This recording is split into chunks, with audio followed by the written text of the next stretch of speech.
Cosimo वास्तव में एक अमीर खानदान का वारिस था, लेकिन नियति ने ऐसा मोड़ लिया कि वह एक ऐसी महिला से प्रेम कर बैठा जो अपने शरीर के जरिए धन कमाने के लिए मजबूर थी। जब उसके पिता को इस रिश्ते के बारे में पता चला तो उन्होंने क्रूरता से इसे तोड़ दिया। पिता के आदेश पर कोसिमो की शादी बियांका से करा दी गई, लेकिन जिस दिन उसने बियांका को पहली बार देखा उसी दिन से उसकी आंखों में नफरत और बेरुखी साफ झलक रही थी। ये रिश्ता सिर्फ नाम का था, क्योंकि कोसिमो अपने पहले प्यार को कभी भुला नहीं पाया। हमने चाहा था जिसे, वो हमारा न हुआ। वक्त ने चाहा उसे, वो किसी और का हुआ। वर्षों बाद बियांका ने उसे बचाने के लिए हर संभव प्रयास किया। उसने उसकी मौत की सजा को बदलवा कर निर्वासन करवा दिया, लेकिन इसके बदले में उसे कोसिमो से सिर्फ अवहेलना और कठोरता मिली। जब पूरा परिवार वेनिस जाकर बसने वाला था, तब भी उन्होंने बियांका को अकेला छोड़ दिया ताकि वह फ्लोरेंस में परिवार का व्यापार संभाल सके। कोसिमो के जाते ही पूरा शहर उथल पुथल में आ गया। एक दिन बियांका की मुलाकात सड़क पर अपने पहले प्रेमी से हो गई। बातचीत के दौरान उसे पता चला कि वह अब भी अकेला था।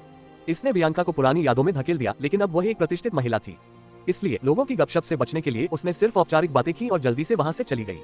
कुछ दिनों बाद वही व्यक्ति खुद उससे मिलने आया। उससे बियांका की मौजूदा स्थिति के बारे में सब पता चल चुका था और उसकी बातों से ये भी साफ झलक रहा था कि उसके दिल में अभी भी वही भावनाएं थी। लेकिन उसका असली मकसद उसे एक रात्रिभोज के लिए आमंत्रित करना था, जहां शहर के कई प्रभावशाली लोग मौजूद रहने वाले थे। जब बियांका ने सुना कि उसके पति के सबसे बड़े दुश्मन को भी आमंत्रित किया गया है, तो वह थोड़ी देर के लिए सोच में पड़ गई, लेकिन फिर उसने हाँ कर दी। वह अपने दूर बैठे पति के बारे में कोई जानकारी हासिल करना चाहती थी। रात को बियांका भव्य पोशाक में उस भोज में पहुंची, लेकिन वहां के लोगों की कानाफूसी और तानों से बचना नामुमकिन था। जब उसने अपने पति के जानी दुश्मन को देखा तो वह पूरी तरह शांत रही। कम से कम उसे किसी भी हाल में कमजोर नहीं दिखना था। खाने के दौरान तानों का सिलसिला चलता रहा। उसके पति के दुश्मन ने तंज कसते हुए कहा कि वह उस औरत की तरह है जिसे उसके पति ने छोड़ दिया है। बियांका ने तुरंत जवाब दिया, कोई किसी को नहीं छोड़ता, मैं यहाँ सिर्फ अपने पति के विश्वास की वजह से हूँ। जिन्हें निभाने का हुनर आता है, अक्सर उन्हीं के रिश्ते अधूरे रह जाते हैं। इसी बीच उसके पहले प्रेमी ने पास बैठे एक युवा जोड़े की ओर इशारा किया और बातचीत को उनकी ओर मोड़ दिया। उन्होंने भी कभी जवानी में ऐसा ही प्यार किया था, गर्मजोशी से, पूरे दिल से।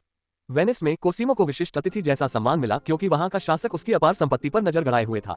उसने कोसिमो को यहीं रोकने के लिए एक खूबसूरत स्त्री को भेजने की योजना बनाई। रात में जब कोसिमो अपने कमरे में लौटा और मोमबत्ती जलाई, तो उसने देखा कि भोज में मिली महिला उसकी बिस्तर पर निर्वस्त्र लेटी हुई थी।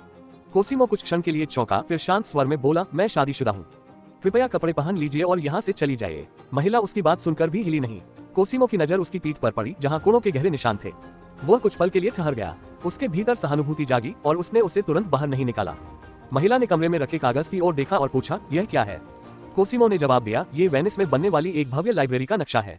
महिला ने उत्सुकता से पूछा, तुम इसके लिए कितने पैसे खर्च करने को तैयार हो? कोसिमो ने कहा, यह बहुत महंगा प्रोजेक्ट होगा। महिला हल्का सा मुस्कुराई और बोली, इतने पैसों में तुम मेरे जैसी कई और औरतें खरीद सकते हो। मैं तो सोने को ही चुनूंगी। पास खड़े व्यक्ति ने पूछा, अगर तुम्हारे पास ये पैसे होते तो तुम उन्हें किस पर खर्च करती? महिला ने बिना सोचे कहा, खाने पर। मैं भूखों के लिए किताबें और कला नहीं खरीदूंगी। उसकी बातों ने कोसिमो को अतीत में धकेल दिया। सालों पहले उसकी पहली मोहब्बत ने भी यही शब्द कहे थे। वह असमंजस में था। उसने उस महिला को वही रहने दिया, क्योंकि अगर वह वापस जाती तो उसे फिर से कोड़े मारे जाते। बीती रात वह अकेले सोई थी और अब तक समझ नहीं पा रही थी कि कोसिमो का असली इरादा क्या था। अगली सुबह उसने ये दिखाने की कोशिश की कि उसे वास्तुकला के नक्शों में गहरी दिलचस्पी है। इसी बहाने जब कोसिमो उसे समझा रहा था तो उसने जानबूझकर शारीरिक संपर्क बनाने की कोशिश की, लेकिन कोसिमो ने तुरंत खुद को बचा लिया। महिला ने कुछ नहीं कहा और ऐसे पेश आई जैसे कुछ हुआ ही नहीं। लेकिन इस समय कोसिमो को यह एहसास नहीं था कि वह अपनी पहली मोहब्बत की भावनाएं जबरदस्ती इस महिला पर थोप रहा था। हमने सोचा था